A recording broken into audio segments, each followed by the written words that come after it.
இவ்வாறான மஜ்லிஸ்களிலே அமர்வது என்பது பெரிய ஒரு இபாதத்தாகும். இவ்வாறு அமரக்கூடியவர்களுக்கு நிறைய பாக்கியங்கள் நமக்கு நன்மாராயம் கூறப்பட்டிருக்கின்றன. குறிப்பாக இந்த சபைகளிலே உட்காருகிறவர்களுக்கு மலக்குகளை சாட்சியாக வைத்து அல்லாஹ் மன்னிப்பு வழங்குகிறார். அல்லாஹ் தஆலா அந்த பாக்கியத்தை நம்ம எல்லோருக்கும் நசீபாக்குவார். ஆமீன். அன்புள்ள சகோதர சகோதரிகளே, மனித வாழ்வில் திருமணம் என்பது ஒரு தவிர்க்க முடியாத ஒன்றாகும். எல்லா சமுதாயங்களிலும் திருமணம் என்கிற ஒரு நடைமுறை இருந்து கொண்டே இருக்கிறது. பிரமச்சாரியாக ஒரு சிலர் தங்களை அடையாளப்படுத்தினாலும் கூட ஏதோ ஒரு பார்ட்னர்ஷிப் இல்லாமல் அவர்களால் காலத்தை ஓட்டுவது சிரமமாக இருக்கிறது என்பதை அவர்களுடைய அந்தரங்க வரலாறுகள் சொல்லிக் கொண்டிருக்கின்றன. அல்லாஹு தஆலா இந்த பூமிக்கு முதலிலே இறக்கியது ஒரு ஆணையும் பெண்ணையும், ஆதம் ஹவ்வா அலைஹிமுஸ்ஸலாம். அவர்கள் இரண்டு பேரை பற்றி குர்ஆனிலே சொல்லும்போது சூரத்துன் நிசா ஆரம்பத்தில் அல்லாஹ் சொல்கிறான், யா அய்யுஹன் நாஸு தக்கூ ரப்பக்கும் அல்லதீ ஹலகக்கும் மின் நஃப்ஸின் வாஹிதா வ ஹலக மின்ஹா ஸௌஜஹா. ஒரே ஆத்மாவிலிருந்து உங்களை படைத்த உங்களுடைய இரட்சகனை நீங்கள் தக்வா செய்து கொள்ளுங்கள். அந்த ஆத்மாவிலிருந்து அதனுடைய சோடியை அல்லாஹ் படைத்தார். முதல் சோடியாக, முதல் தம்பதிகளாக இந்த உலகத்திற்கு அடையாளப்படுத்தப்படுபவர்கள் ஆதம் ஹவ்வா அலைஹிமுஸ்ஸலாம். அதற்கு பிறகு அவர்களுடைய பிள்ளைகள் பிறக்கிறார்கள். அல்லாஹு தஆலா அவர்களுக்கு அந்த காலத்தில் கூட பிறந்த சகோதரியை திருமணம் முடிப்பதற்கான அனுமதி கொடுத்து மனித இனம் பெருகி பிறகு திருமணத்திற்கான சட்டங்கள் நபிகள் நாயகம் ஸல்லல்லாஹு அலைஹி வஸல்லம் அவர்களுடைய காலத்தில் பூரணத்துவப்படுத்தப்படுகிறது. அல்ஹம்துலில்லாஹ், எல்லோருக்கும் திருமண சட்டங்கள் பெரும்பாலும் தெரியும். நிறைய திருமண அல்ஹம்துலில்லாஹ் அண்மை காலமாக திருமண நிகழ்வுகளில் ஒரு சடங்கு சம்பிரதாயங்களை தாண்டி நல்ல உரைகள், இந்த திருமணத்தை பற்றிய தெளிவுகள் வழங்கப்படக்கூடிய ஒரு மாற்றம் தமிழகத்திலும் ஏனைய முஸ்லிம் சமுதாயத்திலும் ஏற்பட்டிருப்பதை நம்ம காணுகிறோம். அதனால் எல்லோருக்கும் அல்ஹம்துலில்லாஹ் திருமண உறவுகள் பற்றி, சட்டங்கள் பற்றி ஓரளவு தெரிந்து வைத்திருக்கிறோம். நமக்கு திருமண வாழ்வில் மிகப்பெரிய முன்னோடியாக இருப்பவர்கள் நபிகள் நாயகம் ஸல்லல்லாஹு அலைஹி வஸல்லம். எல்லாவற்றிலும் அவர்கள் தான் நமக்கு முன்னோடி. லகத் கான லக்கும் ஃபீ ரசூலில்லாஹி உஸ்வத்துன் ஹஸனா. அல்லாஹ்வுடைய தூதரிடத்தில் உங்களுக்கு அழகிய முன்மாதிரி இருக்கிறது. எதிலே? முழு லைஃபிலே. ஒரு முஸ்லிமை பொறுத்தவரையில் ஒரு முஸ்லிமுடைய ஹீரோ, ஒரு முஸ்லிமுடைய ரோல் மாடல் எல்லாமே நபிகள் நாயகம் ஸல்லல்லாஹு அலைஹி வஸல்லம் அவர்கள் தான். ஏனென்றால் ஒரு முஸ்லிம் நபிகள் நாயகம் ஸல்லல்லாஹு அலைஹி வஸல்லம் அவர்களை தன்னுடைய உயிரை விட மேலாக நேசிப்பார். தன்னுடைய பெற்றோர், பிள்ளைகள், தன்னுடைய பொருளாதாரம், தன்னுடைய வீடு, பிசினஸ், சொத்துக்கள் அனைத்தையும் விட அதிகமாக ஒரு முஃமின், ஒரு முஸ்லிம் அல்லாஹ்வுடைய தூதரை நேசிக்க வேண்டும். எனவே அவனுக்குரிய முன்மாதிரியாக நபிகள் நாயகம் ஸல்லல்லாஹு அலைஹி வஸல்லம் அவர்கள் தான் இருப்பார். நபிகள் நாயகம் ஸல்லல்லாஹு அலைஹி வஸல்லம் அவர்கள் திருமண வாழ்க்கையில் நபித்துவத்திற்கு முன்னே நுழைந்து விட்டார்கள். அவர்களுடைய 25வது வயதில் அவர்கள் அன்னை ஹதீஜா ரலியல்லாஹு அன்ஹா அவர்களை திருமணம் செய்தார்கள். அப்போது அவர்களுக்கு நபித்துவம் கிடைக்கவில்லை, வஹி வரவில்லை. இருந்தாலும் கூட அப்போதிலிருந்தே ஒரு நல்ல கணவனாக நபி ஸல்லல்லாஹு அலைஹி வஸல்லம் அவர்கள் வாழ்ந்து காட்டினார்கள். அதற்கு பிறகு 40வது வயதில் நபித்துவம் கிடைக்கிறது. நபி ஸல்லல்லாஹு அலைஹி வஸல்லம் அவருடைய குடும்ப வாழ்க்கையை பற்றி குர்ஆனும் சொல்கிறது. ஹதீஸ் கிதாபுகளில் தனியாக தனித்தனி பாடங்களும் அதற்காக ஒதுக்கப்பட்டிருப்பதை நம்ம காணலாம். ஒரு அற்புதமான குடும்ப வாழ்க்கையை நபி ஸல்லல்லாஹு அலைஹி வஸல்லம் அவர்கள் வாழ்ந்து காட்டினார்கள். அந்த கணவன் மனைவி என்கிற அந்த உறவு எப்படி இருக்க வேண்டும் என்பதற்கு அவர்களுடைய அழகிய முன்மாதிரியை போன்று வேறு யாருடைய முன்மாதிரியை இந்த உலகத்தில் யாரும் காட்ட முடியாது. ஆனால் அதை படிக்காதவர்கள் சில நேரங்களில் ஒரு சிலருடைய வாழ்க்கைகளை இப்படி வாழ்ந்தால் நல்லம் என்று சொல்லலாம். ஆனால் அல்லாஹ்வுடைய தூதர் ஸல்லல்லாஹு அலைஹி வஸல்லம் அவர்களுடைய திருமண வாழ்வு பற்றி, குடும்ப வாழ்வு பற்றி அறிந்தவர்கள் யாருமே இன்னும் ஒருவரை சிறந்த குடும்பமாக, சிறந்த கணவனாக, சிறந்த குடும்ப வாழ்க்கை வாழ்ந்த ஒருவராக அடையாளப்படுத்தவே முடியாது. அல்ஹம்துலில்லாஹ். நபிகள் நாயகம் ஸல்லல்லாஹு அலைஹி வஸல்லம் அவர்கள் ஒரு மகிழ்ச்சியான குடும்ப வாழ்க்கையை வாழ்ந்து காட்டினார்கள். அதுவும் நபி ஸல்லல்லாஹு அலைஹி வஸல்லம் அவர்கள் 11 திருமணம் செய்தார்கள். ஏக காலத்தில் 9 மனைவியரோடு வாழ்ந்திருக்கிறார்கள். அந்த 9 மனைவியரும் ஒரு சில சின்ன சின்ன பிரச்சனைகள் அவர்களிடத்தில் அவ்வப்போது தோன்றினாலும் கூட பொதுப்படையாக பார்க்கிற போது ஒரு மகிழ்ச்சியான திருமண வாழ்வு அவர்களுடைய வாழ்க்கையாக இருந்தது.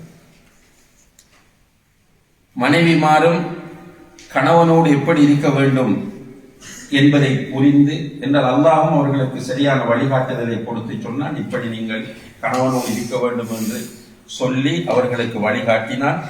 அவர்கள் மனைவிமார் நபிகள் நாயகம் ஸல்லல்லாஹு அலைஹி வஸல்லம் அவர்களோடு எப்படி இருக்க வேண்டும் என்பதை புரிந்து அதற்கேற்ற முறையில் அவர்கள் இருந்தார்கள். நபிகள் நாயகம் ஸல்லல்லாஹு அலைஹி வஸல்லம் அவர்கள் மனைவிமாரோடு அழகிய முறையிலே வாழ்ந்து காட்டினார்கள். ஒரு அற்புதமான வாழ்க்கை. அவர்கள் திருமணம் முடித்த எல்லோருமே விதவைகள். ஆயிஷா ரலியல்லாஹு அன்ஹா அவர்களை தவிர. ஆயிஷா ரலியல்லாஹு அன்ஹா அவர்கள் ஒரு சிறிய வயது மனைவி. எல்லோரோடும் மிக அழகாகவும் அற்புதமாகவும் அல்லாஹ்வுடைய தூதர் வாழ்ந்தார்கள். அவர்களுடைய அந்த வரலாற்றை சொல்வதாக இருந்தால் பஷீர் மௌலவி விடமாட்டார். என்னால் ஷேக் 5 நிமிஷம் கூட எடுத்ததை சொல்லிட்டார்.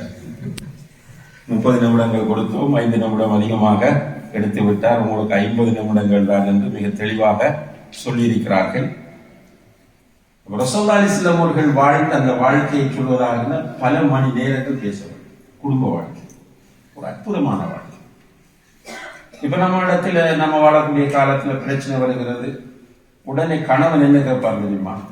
கேளுங்க, என் வைஃப் நினைக்கிறார்கள், இவருக்கு என்ன குறை வச்சது? வீடு கொடுத்திருக்கிறேன், நகை வாங்கி கொடுத்திருக்கிறேன், அப்படி பண்ணியிருக்கிறேன், இப்படி பண்ணியிருக்கிறேன். பிசிக்கலி என்ன செய்ய வேண்டுமோ எல்லாம் செய்திருப்பார். ஆனால் சைக்காலஜிக்கலி ஒரு மனைவி கணவனிடத்தில் எதை எதிர்பார்ப்பாளோ அதை கொடுத்திருக்க மாட்டார். ஆனால் அல்லாஹ்வுடைய தூதர் ஸல்லல்லாஹு அலைஹி வஸல்லம் அவர்கள் பிசிக்கலி பெரிய ஃபெசிலிட்டிஸ் கொடுத்தார். அவருடைய வீடுகளை பார்த்தீர்களாக இருந்தால் ஒரு சிறிய 2 பேர் தங்கக்கூடிய அளவுக்கு தான் வீடு இருந்துச்சு. யாருடைய எந்த மனைவியுடைய வீடும் பெரிய ஒரு வீடாக இருந்ததாக நாம் எங்கேயும் பார்க்கவில்லை. ஆயிஷா ரலியல்லாஹு அன்ஹாவுடைய வீட்டில் கணவனும் மனைவியும் தூங்குவாங்க. ரசூலுல்லாஹி ஸல்லல்லாஹு அலைஹி வஸல்லம் தொழுவதற்காக எழுந்திருப்பார்கள். ஆயிஷா ரலியல்லாஹு அன்ஹா அவர்கள் தூங்கிக் கொண்டிருக்கிறவர்கள் புரண்டால் சுஜூது செய்ய முடியாது. உடனே ரசூலுல்லாஹி ஸல்லல்லாஹு அலைஹி வஸல்லம் கையால் ஒரு பக்கம் தள்ளி விட்டு தான் சுஜூது செய்வாங்க. அப்படி ஒரு சிறிய அமைப்பிலான வீடுகள். ஆனால் அந்த பெண்கள் எதிர்பார்த்த அனைத்தையும் அவர்களுக்கு கொடுத்தாங்க. குடும்ப வாழ்க்கை என்பது அதுதான். வெறுமனே ஒரு மனிதன் தன்னுடைய பாலியல் தேவைகளை மட்டும் தீர்த்துக் கொள்வதற்கு ஒரு இடமாக திருமண உறவு அடையாளப்படுத்தப்படவில்லை. அல்லாஹு தஆலா அல் குர்ஆனிலே சொல்லும்போது, வமின் ஆயாத்திஹி அன் خلق لكم من انفسكم ازواجا لتسكنوا اليها وجعل بينكم مودة ورحمة. 3 விஷயம். ஃபேமிலி லைஃப், கணவன் மனைவி உறவு என்று சொன்னால் அந்த உறவுக்குள் என்ன இருக்க வேண்டும் என்றால், இத கவனத்தில் எடுங்கள், அல்லாஹ்வுடைய விருப்பம் இது. குர்ஆன் வலியுறுத்துகிற விஷயம் சக்கீனா, மவத்தா, ரஹ்மா. இந்த 3 குடும்ப வாழ்க்கையில் இருக்க வேண்டும்.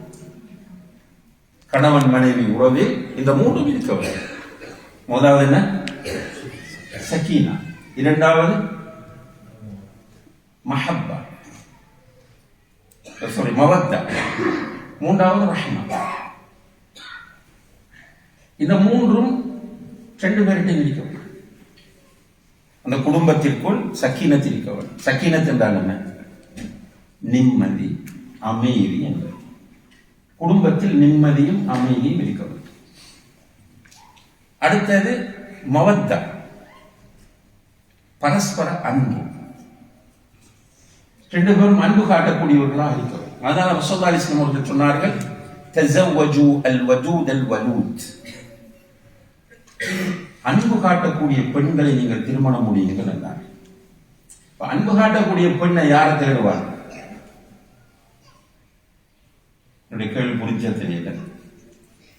அன்பு தனக்கு கிடைக்கிற மனைவி அன்பு காட்டக்கூடிய மனைவியாக இருக்க வேண்டும் என்று விரும்புகிறவன் எப்படிப்பட்டவனா இருப்பான்?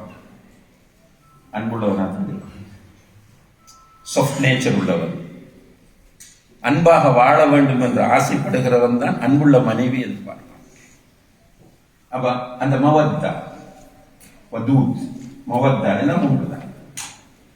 அப்ப குடும்ப வாழ்க்கையில் பரஸ்பர அன்பு இருக்க வேண்டும். அதே போன்று ரஹ்மா, ரஹ்மாண்டா mercy, ஆங்கிலத்தில் mercy. mercy என்ன? கருணை, இரக்கம். இந்த மூன்றும் அந்த குடும்ப வாழ்க்கைக்குள் இருந்தால் அல்ஹம்துலில்லாஹ். சின்ன சின்ன பிரச்சனைகள் வராமல் வாழ்ந்தால் அங்கே ஏதோ ஒரு பிரச்சனை இருக்கிறது. கணவன் மனைவிக்கு இடையில பிரச்சனை வராமல் வாழ்ந்தால் கண்டிப்பாக அவர்களுடைய மென்டல்ல ஏதோ ஒரு பிரச்சனை இருக்கு. ஹெல்த்தியான மைண்ட் செட்டோடு மென்டலி ஹெல்த்தியாக இருக்கக்கூடிய கணவன் மனைவி சண்டை பிடிக்க வேண்டும். எப்படி சண்டை? அந்த சண்டை அவர்களிடத்தில் இன்னும் அன்பை கூட்டுகிற சண்டையாக இருக்க வேண்டும். ஒரு பிரபல்யமான புக் இருக்கிறது, நான் அடிக்கடி இந்த குடும்ப வாழ்வு பற்றி பேசும்போது சுட்டி காட்டுகிற புக் அது. The men are from Mars, the women are from Venus என்று சொல்லக்கூடிய புத்தகம். அது நீங்க கூகுள்ல இ புக்காக பெறலாம். தமிழ்லையும் அது போடப்பட்டிருக்கிறது. The men are from Mars, the women are from Venus. Mars ஒரு கோளம், வீனஸ் வேறொரு கோளம். ஏன்னா ஆண்கள் ஒரு கோலத்தில் இருந்து வந்தவர்கள், பெண்கள் வேறொரு கோலத்தில் இருந்து வந்தவர்கள். அது மீனிங் என்னென்றால் ரெண்டு பேருடைய நேச்சரும் டிஃப்ரெண்ட். ரெண்டு பேருடைய அல்லாஹ் அப்படித்தான் படைத்திருக்கிறார். அவர்களுடைய பாடி ஸ்ட்ரக்சர் டிஃப்ரெண்ட், அவர்களுடைய திங்கிங் ஸ்டைல் டிஃப்ரெண்ட். ரெண்டு பேரும் ரெண்டு டைப் ஆகிறார்கள். அவர்களை பற்றி குர்ஆன் அழகாக சொல்கிறது, ஹதீஸ் அழகாக சொல்கிறது. ஆண்களுடைய இயல்பு என்ன, பெண்களுடைய இயல்பு என்ன. அப்ப அந்த இயல்புகளை வைத்து பார்க்கும் போது ரெண்டு பேருடைய ஃப்ரீக்குவன்சியும் 100% செட் ஆகாது. உடல் பிறந்த ஆண் சகோதரர்கள் இருப்பார்கள் வீட்டில் கூட, அவங்களோட ஃப்ரீக்குவன்சியே செட் ஆகிறது. முதலீடு செய்த இன்வெஸ்டர்ஸ் ஒரு 5 பேர் இருப்பார்கள் ஒரு கம்பெனியில. அந்த 5 பேருடைய ஃப்ரீக்குவன்சியும் ஒரே மாதிரி இருக்காது. அப்ப எப்படி ஒரு ஆணுடைய பெண்ணியுடைய ஃப்ரீக்குவன்சி உண்டாகும்? சான்ஸ் இல்லை. அப்படி ஃப்ரீக்குவன்சி உண்டாகுதுன்னா ஒன்று அந்த பெண் கொஞ்சம் ஆக வீக்கான ஒரு டைப்பா இருப்பாங்க, ஏதோ ஒரு கோளாறு இருக்கும், அல்லது இந்த ஆணுகிட்ட ஏதாவது ஒரு கோளாறு. அப்பதான் சமநிலையில் பயணிப்பாங்க. ஒரு எங்களோட குடும்பத்துல பிரச்சனை இல்லை, நாங்க 2 பேரும் சண்டை போட்டதே இல்லை, எங்க 2 பேருக்கும் இடையில எந்த மனஸ்தாபம் வந்ததே இல்லை என்று சிலர் சொல்லுவாங்க. நாம பொய்யத்தான் சொல்றாங்க. உண்மையிலேயே அப்படி இருப்பார்களாக இருந்தால் 2 பேரும் வாழவில்லை, இயந்திரமாக பயணிக்கிறார்கள் என்பதுதான் அர்த்தமாகும். அப்ப குடும்ப வாழ்க்கையில் பிரச்சனைகள் வரும். ஆனால் இந்த 3ம் அந்த குடும்ப வாழ்க்கையில் இருந்தால் அந்த குடும்பம் அல்லாஹ்வுடைய உதவியை கொண்டு அழகான ஒரு குடும்பமாக இருக்கும். ரசூலுல்லாஹி அலைஹி வஸல்லம் அவர்கள் சொன்னார்கள்,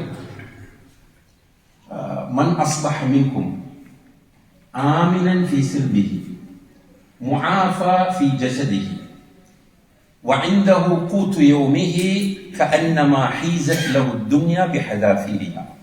سبحان الله. யார் ஒருவர் தன்னுடைய வீட்டில் நிம்மதியாக உறங்கி எழுந்திருக்கிறாரோ,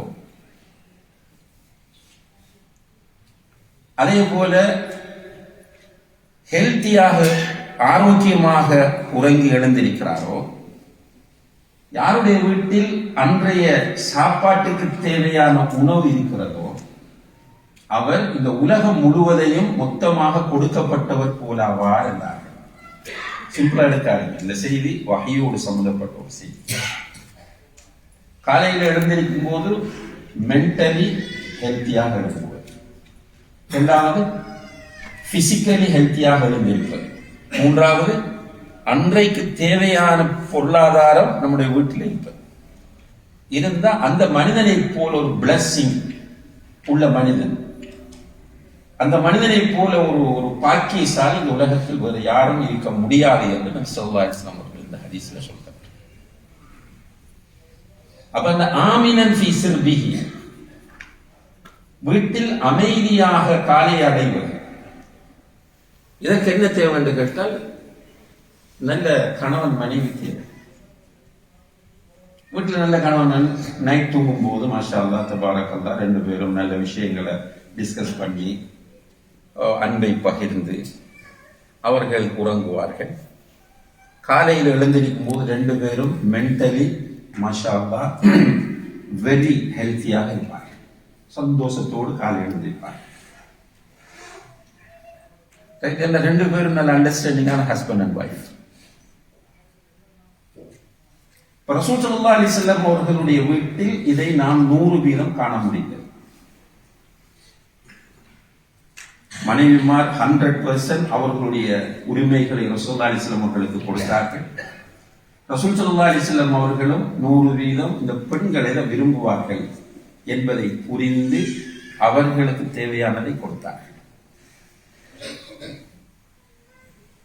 அவர்கள் சைக்காலஜிக்கலி என்ன தேவை? பெண்கள் ஒரு சாஃப்ட் நேச்சர் உள்ளவர். அவர்களுடைய ஆசைகள் சும்மா பொருளாதார ரீதியில பெருசா இருக்கலாம், ஆனால் கணவன்கிட்ட இருந்து எதிர்பார்க்கிற ஆசைகள் வித்தியாசமானது. முழு அன்பையும் கணவன் தன் மீது சொரிய வேண்டும் என்று ஆசைப்படுவார்கள்.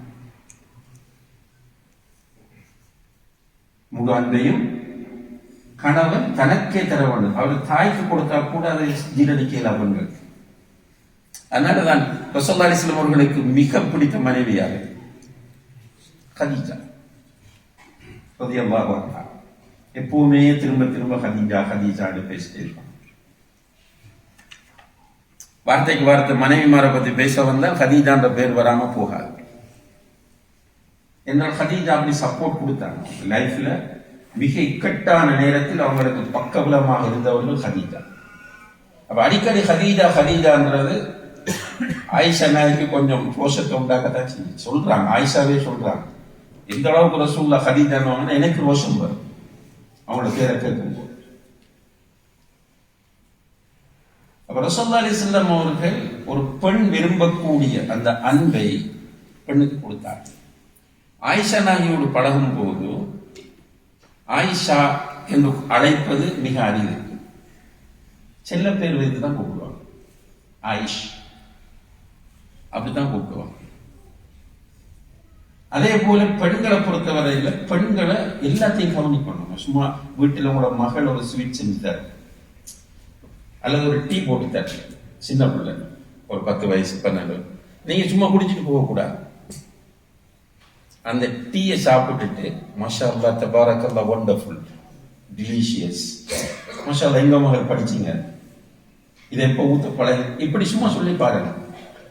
அந்த புல் அண்டைக்கு அடைகிற மகிழ்ச்சியை நம்ம ஏதாவது கருவிகள் வைத்து பார்க்க முடிந்தால் அளவை இருக்கா. அதே போலதான் வைஃபும் எல்லாத்தையும் பாராட்ட வேண்டும் என்று விரும்புவார்கள். எதுக்கு சொல்றாரு என்றால் ரசூல் ஸல்லல்லாஹு அலைஹி வஸல்லம் இதெல்லாம் இனம் கண்டு அவர்களை கைட் பண்ணினார்கள். ஆயிஷா நாய்க்கு சொல்லுவார்கள், ஆயிஷா நீ எப்போது கோபமாக இருக்கிறாய் என்னோடு, எப்போது என்னோடு கடும் அன்பாக இருக்கிறாய் என்பது எனக்கு தெரியும். இது பிடிக்கும் பொம்பளைகளுக்கு, பெண்களுக்கு இப்படி பேசுறது பிடிக்கும். உடனே கேட்டாங்க, எப்படி சொல்றீங்க சொல்லுவாங்க, நீ என்னோடு அன்பாக இருந்தால் ஏதாவது ஒன்றுக்கு சத்தியம் செய்ய வேண்டி வந்தால் வரப்பி முஹம்மது என்று சத்தியம் செய்வாய். முஹம்மதுடைய ரப்பின் மீது சத்தியமா. எப்போது இதுல கோபம் வந்துட்டு சொன்ன என்ன பண்ணுவாய், ரப்பி இப்ராஹிம் என்று சொல்லுவாள். இப்ராஹிமுடைய ரப்பின் மீது சத்தியமாக என்று சொல்லுவாள். அப்ப என்ன பண்ணுவாங்கன்னா, சில நேரம் ஆயிஷா கோபம் வந்துடும். கோபம் வந்தா தோல்ல தட்டி அல்லாஹும்ம ஃபிர் லஹா, யா அல்லாஹ் ஆயிஷா பாவங்களை மன்னி, ஆயிஷாவுடைய கோபத்தை போக்குண்டு அப்படி தட்டி துவா கேட்டுட்டு கூலாக்கிட்டு போவாங்க. அந்த எவ்வளவு மேக்சிமம் நாம் நம்முடைய மனைவியரிடத்தில் நம்முடைய அன்பை வெளிப்படுத்துகிறோமோ அந்த அளவுக்கு அவர்கள் நமக்கு அடிமை. பொதுவாகவே மனிதன் அன்புக்கு அடிமை. அல் இன்சான் அப்துல் இஹ்சான். ஆனால் மனைவியை பொறுத்தவரை ரசூலுல்லாஹி ஸல்லல்லாஹு அலைஹி வஸல்லம் அவர்கள் என்ன பண்ணுவாங்க, ஆயிஷா நாயகி டீ ஏதாவது குடிக்கிறதுக்கு கொடுத்தார். டீ அந்த டைம்ல டீ இருந்துச்சு இல்லையா தெரியல, ஏதாவது குடிப்பதற்காக தண்ணீர் கொண்டு வந்து வைத்தால் ஆயிஷா நாயகி குடிக்க சொல்லுவாங்க. ரசூலுல்லாஹி ஸல்லல்லாஹு அலைஹி வஸல்லம் நீ குடி. குடிச்சதுக்கு அப்புறம் அந்த பாத்திரத்தை எடுத்து ஆயிஷா எந்த இடத்தில் வாய் வைத்து குடித்தாரோ அந்த இடத்தில் அல்லாஹ்வுடைய தூதர் வாய் வைத்து குடிப்பார். இது ஒரு பெண்ணுக்கு பிடிக்குமா பிடிக்காது? நம்மளோட மைண்ட் செட் என்ன? Bed coffee. நம்மளோட சவுத் ஏசியாவில் நமக்கு சொல்லி தந்திருக்கிற கல்ச்சர், கல்யாண கணவன் என்ன மற்றது உள்ளானாலும் புருஷன். பெற்றோர் நமக்கு சொல்லித்தர கைடன்ஸ், பொம்பளை பிள்ளைகளுக்கு சொல்லிக் கொடுக்குற மனைவிமாருக்கு என்ன? சமாளிச்சு வாழ, பூந்த வீட்டுல சமாளித்து விட்டு கொடுத்து வாழ, இதெல்லாம் சொல்லி அனுப்புற. என்னன்னா அடிமையாக வாழ வேண்டும் என்கிற மைண்ட் செட் நம்மகிட்ட இருக்கு. அதாவது சொல்லுவார்கள், ஆண்களிடம், நம்முடைய சவுத் ஏசியாவில் உள்ள ஆண்களிடம் இருக்கிற பிரச்சனை வந்து சூப்பர் ஈகோ. சூப்பர் ஈகோ என்ன? நான் சொல்லத்துல நீ கேட்கும், எனக்கு கட்டுப்படும். அப்படி இல்லைன்னா மனைவி செட் ஆக, இவருக்கு டீ போட்டு கொடுக்கணும், அதெல்லாம் இருக்கிறோம். நம்ம இன்ஷால்லா நான் அடுத்த 2 தலைப்புகளும் இந்த குடும்ப வாழ்வு தொடர்பான தலைப்புகள் தான் 2 இடங்கள்ல போட்டிருக்கிறான். இன்ஷால்லா அது தொடர்பாக விரிவாக பேசலாம் இன்ஷால்லா. அப்ப ரசூல் ஸல்லல்லாஹு அலைஹி வஸல்லம் அவர்கள் மனைவியை அடிமையாக வைத்திருக்க விரும்பவில்லை. மனைவியோடு அன்பாக இருக்கத்தான் விரும்பினார். எல்லாமே ஷேர் பண்ணுவார். உம்மு சலமா ரலியல்லாஹு அன்ஹா அவர்களை ஹுதைபியாவுக்கு அழைத்து செல்கிறார்கள். ஹுதைபியாவில் நடந்த சம்பவம் உங்களுக்கு தெரியும். உம்ரா பண்ண போனவங்க உம்ரா பண்ண தடுக்கப்பட்டார்கள். கடைசியில் அந்த இடத்தில் அவர்கள் ஸ்டே பண்றாங்க. பெரிய ஒரு ஒப்பந்தம் கைச்சாத்திடப்படுகிறது. அதுக்கு பிறகு ரசூலுல்லாஹி ஸல்லல்லாஹு அலைஹி வஸல்லம் முடிவெடுக்கிறாங்க, இந்த கொண்டு வந்த குர்பானிகளை அறுக்க வேண்டும் என்று. ஆனால் சஹாபாக்களுக்கு இந்த ஒப்பந்தத்தில் கையெழுத்திட்டதில் பெரிய உடன்பாடு இருக்கவில்லை. அதனால் அல்லாஹ்வுடைய தூதர் குர்பானி கொடுங்கள் என்று சொன்ன போது சஹாபாக்கள் அதை கண்டுகொள்ளாத மாதிரி இருந்துட்டாங்க. ரசூலுல்லாஹி ஸல்லல்லாஹு அலைஹி வஸல்லம் அவர்களுக்கு அது ஒரு மன கஷ்டத்தை ஏற்படுத்தியது. அவர்களுக்குரிய டென்ட்டுக்குள்ள போறாங்க. போன உள்ள இருந்தது உம்மு சலமா. உம்மு சலமா கணவனை பார்த்ததும் கணவன் ஏதோ ஒரு ஸ்ட்ரெஸ்ஸில் வருகிறார் என்பதை புரிந்து கொண்டு உட்காரவில்லை. என்ன நடந்த யா ரசூலல்லாஹ் என்று கேட்டார்கள். அல்லாஹ்வுடைய தூதர் சம்பவத்தை சொல்றாங்க. சொன்ன உடனே உம்மு சலமா சொன்னார்கள், அல்லாஹ்வுடைய தூதரே, நம்மட பெண்கள் செய்யற மாதிரி செய்யல, நம்மட பெண்கள் உடனே அவங்க அப்படித்தாங்க, நீங்க எதுக்கு அங்க போனீங்க? இவங்களுக்கு தேவையில்லாத வேலை, விட்டுட்டு வீட்டை வாங்க, நமக்கு எவ்வளவு வேலை இருக்கு. இப்படி பொதுப்பணியில் தாவா பணியில் ஈடுபடுகிற கணவன்மாரை அப்படியே பறிச்செடுத்துக்குவாங்க. ஆனால் உம்மு சலமா என்ன சொன்னார்கள், யா ரசூலல்லாஹ், உங்களுடைய தோழர்கள் அப்படிப்பட்டவர்கள் அல்ல, உங்கள் மீது உயிரை வைத்திருக்கிறார்.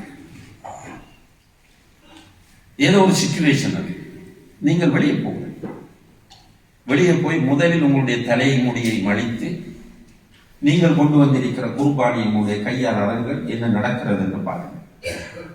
அந்த இடத்துல ரசூலுல்லாஹி அலைஹி வஸல்லம் அவர்கள் அந்த சூப்பர் ஈகோக்குள்ள போகல. நம்ம என்ன சொல்லுவோம், நான் ப்ரொஃபெட், நான் தலைவர், எனக்கு எவ்வளவு எக்ஸ்பீரியன்ஸ், நீ எனக்கு அட்வைஸ் பண்றதுக்கு உனக்கு என்ன தெரியும் கேட்கல.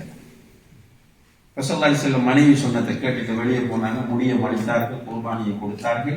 சுப்ஹானல்லாஹ், சஹாபாக்கள் அத்தனை பேரும் அப்படியே செய்தார்கள். அப்ப ரசூலுல்லாஹி அலைஹி வஸல்லம் அவர்கள் மனைவி எதை எதிர்பார்ப்பார்கள் என்பதை புரிந்து அதற்கேற்ப வாழ்ந்தார்கள். மகிழ்ச்சியான குடும்பம், அல்ஹம்துலில்லாஹ். இப்படி இந்த குடும்ப வாழ்க்கையின் தொடரை நம்ம பார்த்து கொண்டு வரும்போது கடைசியாக நம்முடைய பெற்றோர் நம்முடைய பெற்றோர் என்றால் இந்த இடத்துல ஒரு 40-50 வயதை தாண்டியவர்கள் இருந்தால் அவர்கள் எல்லோருக்கும் நான் சொல்லுகிற அந்த பெற்றோர் பொருந்தும் இன்ஷா அல்லாஹ். நம்முடைய பெற்றோரும் நாம் பார்க்கும்போது அப்படித்தான் வாழ்ந்தார்கள்.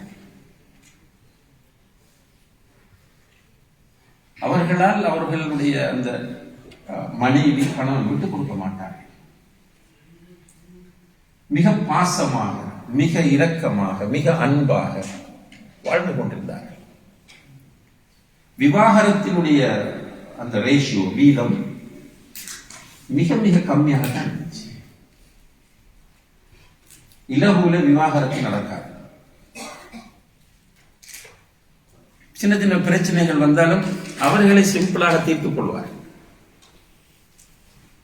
குடும்ப வாழ்க்கை நம்ம பார்த்தது நம்மளோட பேரண்ட்ஸ் அன்பு, கருணை, பரஸ்பர புரிந்துணர்வு, ஒத்துழைப்பு. ரசூலுல்லாஹி அலைஹி வஸல்லம் அவர்கள் சொல்கிறார்கள், "கைருக்கும் கைருக்கும் லிஅஹ்லி வ அன கைருக்கும் லிஅஹ்லி."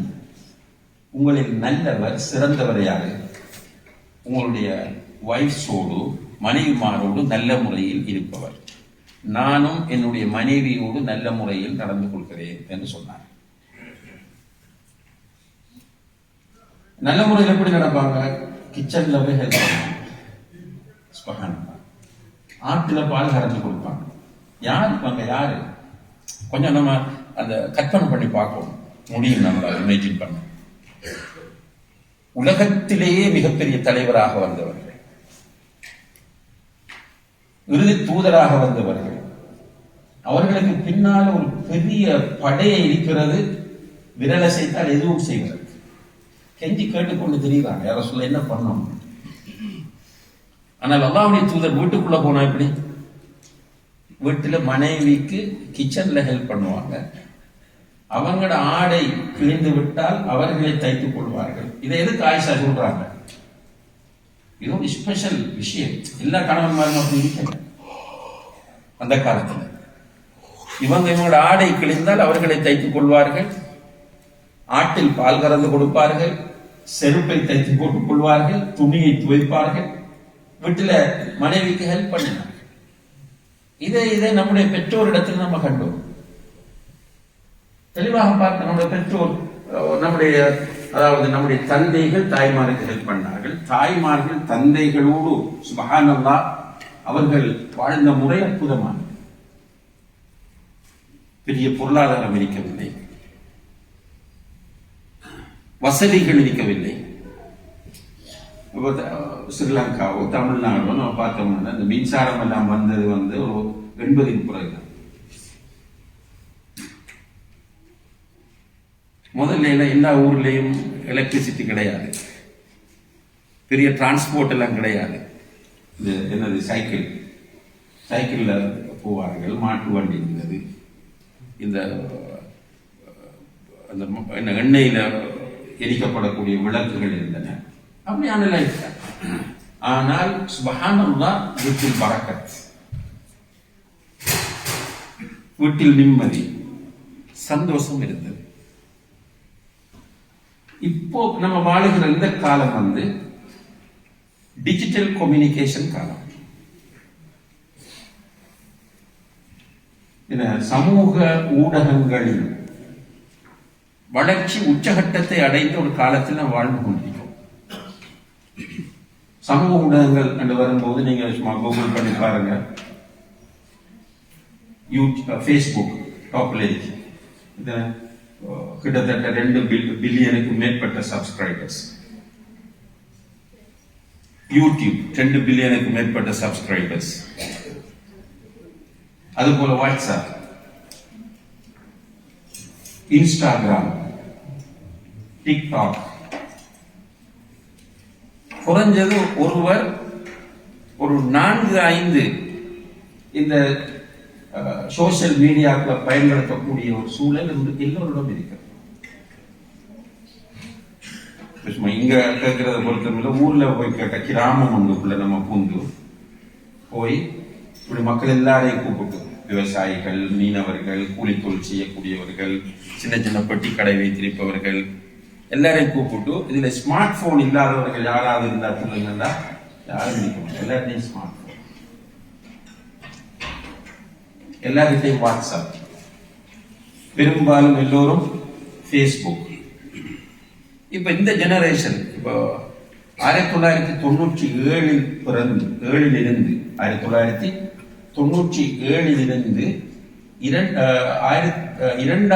2009 வரைக்கும் பிறந்த பிள்ளைகளை சொல்லுவார்கள் ஜென்சி என்று சொல்லி. Z ஜெனரேஷன் 97லிருந்து 2009 வரைக்கும் பிறந்தவர்கள் ஜென்சி. 2009லிருந்து 2025 வரைக்கும் பிறந்தவர்களை ஆஸ்திரேலியாவை சேர்ந்த ஒரு சோசியோலஜிஸ்ட் சொல்றார், அவங்க அல்பா ஜெனரேஷன். அல்பா ஜெனரேஷனுக்கும் ஜென்சிக்கும் என்ன வித்தியாசம்? Alpha generation digital babies. 100% அவர்களுக்கு டிஜிட்டலை தவிர ஒன்றும் தெரியாது. ஜென்சியை பொறுத்தளவில் கொஞ்சம் பழையது தெரியும், அந்த டிஜிட்டல்லையும் போன்ல அந்த ஸ்மார்ட் இல்லாத போனும் தெரியும் அவர்களுக்கு. அந்த எல்இடி டிவி தெரியும் அவர்களுக்கு, எல்சிடி டிவி தெரியும். ஆனால் இந்த அல்பா ஜெனரேஷனுக்கு எல்இடி, எல்சிடி, இந்த நார்மல் போன் இதெல்லாம் அவர்களுக்கு தெரியாது. அவர்களுக்கு தெரிஞ்சதெல்லாம் முழுமையாக டிஜிட்டல். இப்ப இந்த யுகத்திலே, இந்த டிஜிட்டல் கம்யூனிகேஷன் யுகத்திலே சுப்ஹானல்லாஹ், பேசுகிற நான் உட்பட நாம் எல்லோரும் சோஷியல் மீடியாக்களுக்கு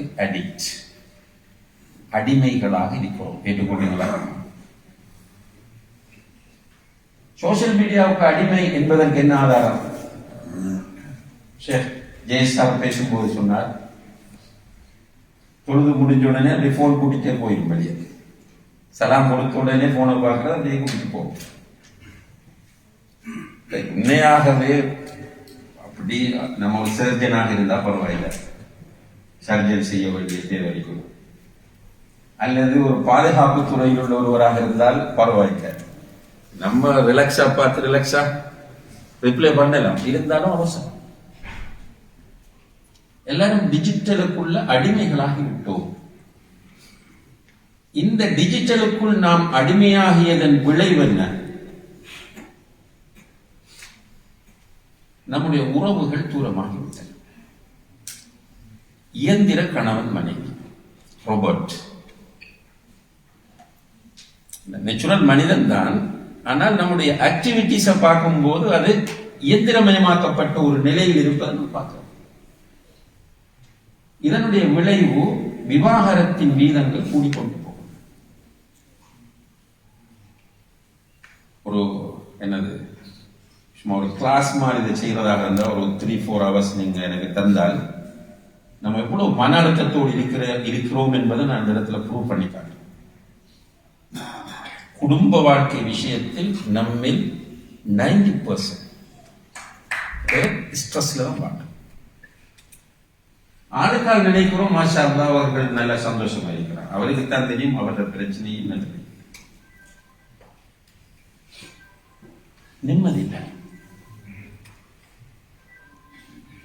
நிம்மதி இல்லாம போனால், அதாவது அந்த ஸ்ட்ரெஸ் டிப்ரெஷன் ஒருவனுக்கு வந்து விட்டால், ஒரு ஒரு பலூன் இருக்கிறது, அந்த பலூனுக்கு ஒரு கெப்பாசிட்டி இருக்கு. அதுக்கு நீங்க காத்தடிக்கும் போது குறிப்பிட்ட அளவை தாண்டும் போது வெடிக்கும். பலூன் ஒரு சாஃப்டான ஒரு பொருள். ஒரு பெரிய டயருக்கு நீங்கள் அளவுக்கு மீறி காத்தடித்தாலும் அந்த டயர் வெடிக்கும். நம்முடைய கல் சாஃப்டா, ஒரு முஸ்லிமுடைய கல் மென்மையாக இருக்க வேண்டும் என்று இஸ்லாம் விரும்புகிறது. நம்முடைய அளவுக்கு மீறிய சுமைகள் நம்முடைய உள்ளத்தில் வந்து உட்காரும் போது நமக்கு எதையுமே பாசிட்டிவாக திங்க் பண்ண முடியாது. கஷ்டம். நீங்க பாருங்க, நீங்க சர்தியில இருக்கிறவங்களா இருக்கலாம், மற்ற ஏரியாவில் எல்லாமே நெகட்டிவ் தானே. இப்போ இப்படி அழகான ஒரு ப்ரோக்ராம் செய்யப்பட்டிருக்கிறது, அல்ஹம்துலில்லாஹ். இதுக்கு நிறைய ரிஸ்க் எடுத்து செய்திருப்பார்கள். முடிஞ்சு போகும்போது மாஷா அல்லாஹ் தபாரக் அல்லாஹ் நல்ல ப்ரோக்ராம். ஷேக் ஜெயசார் முக்கியமான தகவல் பேசினாங்க, முபாரக் மதன் நல்லா பேசினார், அவர் அலிமுல் புகாரி நல்லா பேசினார், தேவையான விஷயங்கள் சொல்லப்பட்டுச்சு, நல்லா ஆர்கனைஸ் பண்ணியிருந்தாங்க என்று சொல்கிறவர்கள் மிக அரிதாகத்தான் இருப்பாங்க. பெரும்பாலும் குறைதான் சொல்லுவாங்க. அது எல்லாத்துலையும் நீங்க வீட்டில் நடக்கிற ஒரு நிக்காக இருக்கலாம், ஒரு வலிமாவாக இருக்கலாம், எல்லா விஷயங்களையும் நம்முடைய பார்வை எதிர்மறையான பார்வையாக மாறி இருக்கிறது. இந்த எதிர்மறையான பார்வைக்கு என்ன காரணம்? நிறைய காரணங்கள் இருக்கு. அது மிக முக்கியமான ஒரு காரணம் நம்ம ஸ்ட்ரெஸ். இந்த ஸ்ட்ரெஸ் எங்கிருந்து உருவாகுதுன்னு கேட்டால் குடும்ப வாழ்க்கையிலும் நிறைய இடங்களில் உருவாகிறது. குடும்ப வாழ்க்கையிலும் அந்த ஸ்ட்ரெஸ், குடும்பம் நமக்கு ரிலாக்ஸ் ஆக இருக்கணும். எப்படி உம்மு சலமா